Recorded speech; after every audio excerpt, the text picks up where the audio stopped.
现代步兵拿火箭筒打战车到底过不过时？网络上常有两派争论，有人认为现在都有精确导引飞弹和无人机了，扛无导引火箭弹根本是去送死。但另一派务实的网友指出，高科技飞弹太贵太重，数量也有限，一旦战线退守到城镇街道甚至公寓内部，基层步兵最需要的其实是一管随手能发射、打完就能跑的轻型反装甲火力。大家好，我是威廉，今天我们不聊空泛战略，也不无脑吹捧或贬低，我们用务实的视角、基础物理原理和采购逻辑来深度拆解在台湾军武圈引发舆论的国造武器红准反装甲火箭弹。我们将还原这场史诗级的公关灾难，看看立法院如何透过冻结预算，硬生生逼出了一次军工技术的大升级。我们也会把重点放在问世的红准2型，看它到底补齐了哪些短板，又面临什么样的考验。要看懂红准的争议，我们得回到一场公开的实弹操演现场。当天引发讨论的主角不是火箭筒，而是一块不起眼的解说看板。看板上老老实实的标示了红准1型的穿甲能力，40公分低碳钢，换算均值钢板约27公分。这段话一出，网络舆论瞬间炸锅。为什么大家反应这么大？因为过去研发单位对外宣传，穿甲厚度一直号称有30公分，甚至40公分。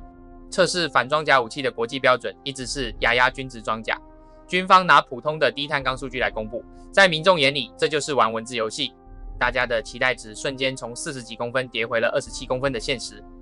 客观来说，27公分的穿透力打轻型甲车绝对够用，但如果遇到现代化的主战战车，哪怕只是打侧面，只要对方加挂了复合装甲，27公分很可能只会留下一个凹坑。面对火力不足的质疑，当时研发单位给出了一个非常直白的解释，他们说红准的初衷本来就不是跟重型战车硬碰硬，如果打不穿，步兵可以去打战车的履带啊，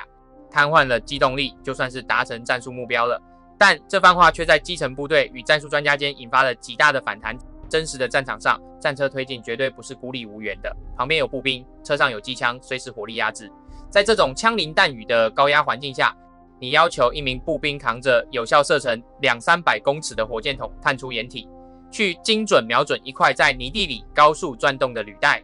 这完全脱离了人类实际的生理极限，而把武器效能不足的问题硬生生转嫁给基层士兵的战绩来弥补。这种理由民众怎么会买单？除了数据和战术逻辑，红准1型还面临一个巨大的舆论压力，那就是价格。一枚红准采购单价大约10万台币，很多民众拿过去的数据对比，以前的66火箭弹只要2万多，外国的 AT4 也才4万7，国产的卖10万，是不是预算乱花？但这其实是一场典型的公关灾难，因为军方没有第一时间把现代军工的成本结构说清楚，拿几十年前的冷战武器价格来对比本身也不合理。如果国军现在去向国外采购符合现代战场需求、具备室内射击能力的同级别武器，例如美军最新款 M72A8， 国际报价一枚大约要将近35万台币。相比之下，单价10万的红准不仅解决了弹药自给自足，成本控制其实还算合理。可惜研发单位一开始没把这笔账算给大众听，导致这款武器背负了沉重的包袱。当基层的抱怨、专业领域的质疑以及社会大众对价格的不解全部交织在一起时，这件事终于在立法院引发了一场风暴。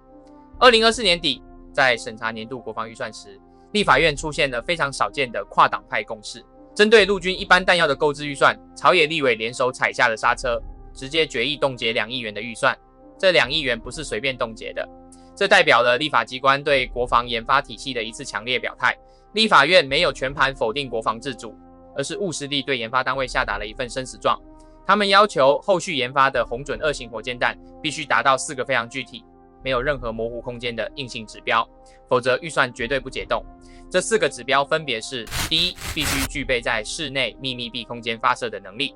第二，必须配备能够预测移动目标轨迹的瞄准系统；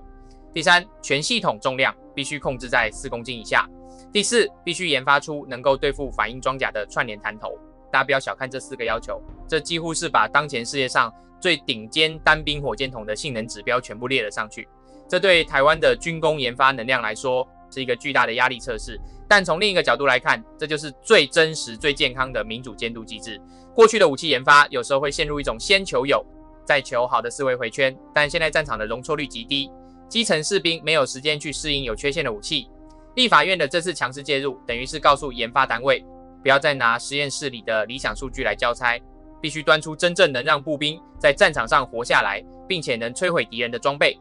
正是在这种没有退路的极限施压下，红准2型的研发进度被大幅推进，研发单位不得不放下过去的包袱，重新检视弹体结构、火炸药配方以及人因工程。这不仅仅是一次武器型号的升级，更是整个国防研发体系在面对现代战争需求时的一次痛苦但必要的转型。在强大压力下，研发单位终于端出了红准2型。这次他们不玩文字游戏，而是进行了全面大改。对此，我们来拆解一下它的3项核心战术进化。首先是穿甲能力的升级，反装甲火箭弹的原理其实就像一把超高压水刀，弹头里的铜锥在爆炸瞬间被挤压，变成一道好几倍音速的金属喷流，直接把装甲切开溶穿。这把水刀有个铁律弹筒，越粗装药越大，切的就越深。红准1型为什么只打得穿27公分？说穿了，就是它67公里的口径太细了，所以红准2型做出了最简单直接的改变，把口径加大到96公里。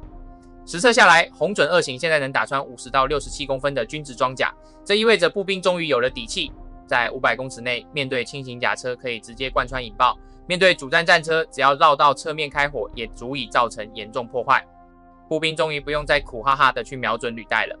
第2项进化是瞄准系统的升级。以前红准1型最被吐槽的是打完一发瞄准镜就得跟着管子一起丢掉，非常浪费，而且打移动战车全靠射手自己凭感觉算提前亮，这对新兵几乎是不可能任务。红准2型换上了一套可快拆的光学与热像瞄具，并导入了预测瞄准线技术，操作起来就像射击游戏里的自动预判，看到移动的战车，你只要用十字准心跟着它移动大约3秒钟，晶片就会自动算好车速，在画面上给你一个新的瞄准点，把新点对准战车，扣下扳机就能精准命中。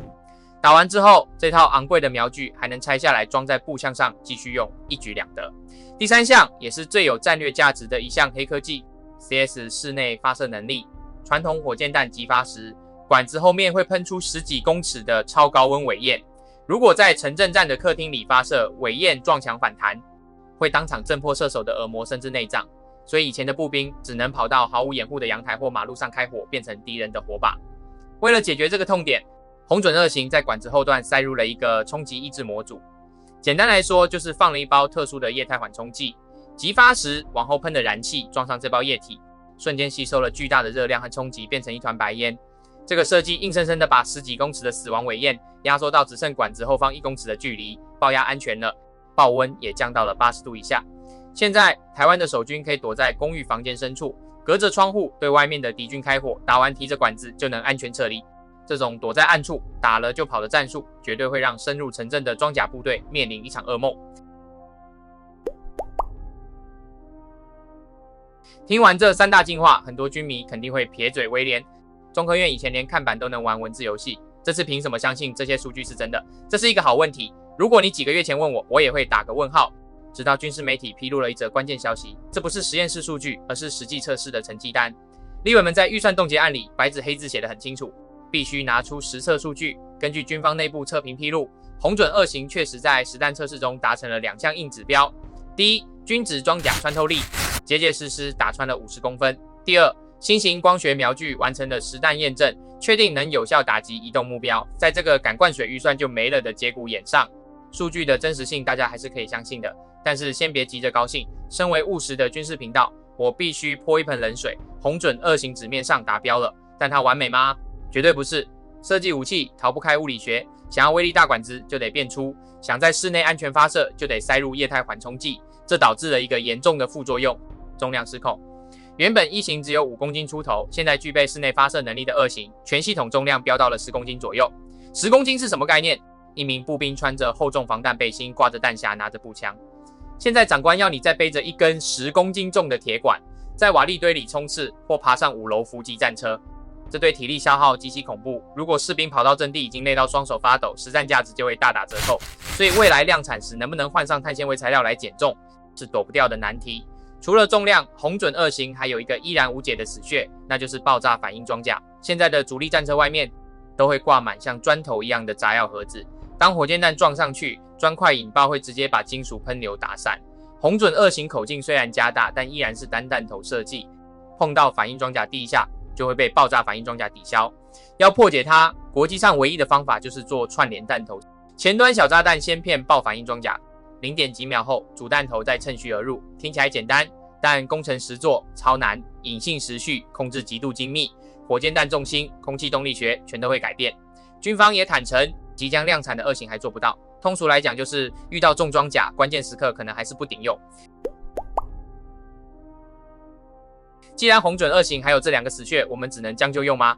当然不是，这就引出了未来的红准3型。立法院当初下的4道 KPI： 室内发射、预测瞄准、10公斤以内、串联弹头。严格来说，现在的红准2型只做到了前2项，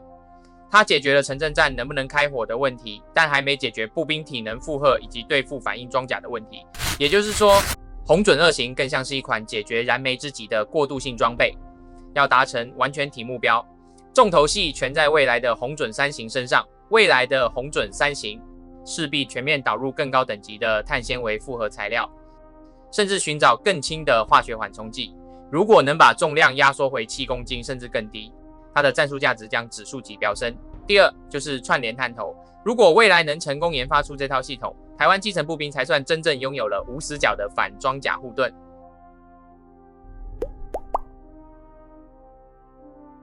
回顾红准这几年的风风雨雨，从最初的数据争议到立法院强势介入，再到如今红准2型端出来的穿身突破与室内发射技术，这其实就是台湾国防自主发展历程最真实的缩影。威廉知道，有些朋友觉得与其花冤枉钱，不如直接去买美军的现成武器，省钱还好用。但国防装备的研发就是要经历这种坎坷。上一个全靠买装备缔造国防出名的国家是印度，结果现在他们的国防工业有多糟，大家都清楚，我们就没必要重蹈覆辙了。在这里，威廉希望大家能支持中科院的工作人员，让他们早日完成装备升级。但另一方面，科研从来不是闭门造车，他必须经历实弹检验，接受基层官兵的抱怨，更需要社会大众和立法机关无情的审视。红准2型并不完美，但它确实补齐了过去最致命的短板，让步兵能在室内安全发射，让新兵能打击移动目标，也让城镇防御多了一层实质的威慑力。我们期待研发单位不要停下脚步，把边策划为动力，尽早把达标的国造武器端出来。国防的进步就是在这每一次的改进、阵痛与重生中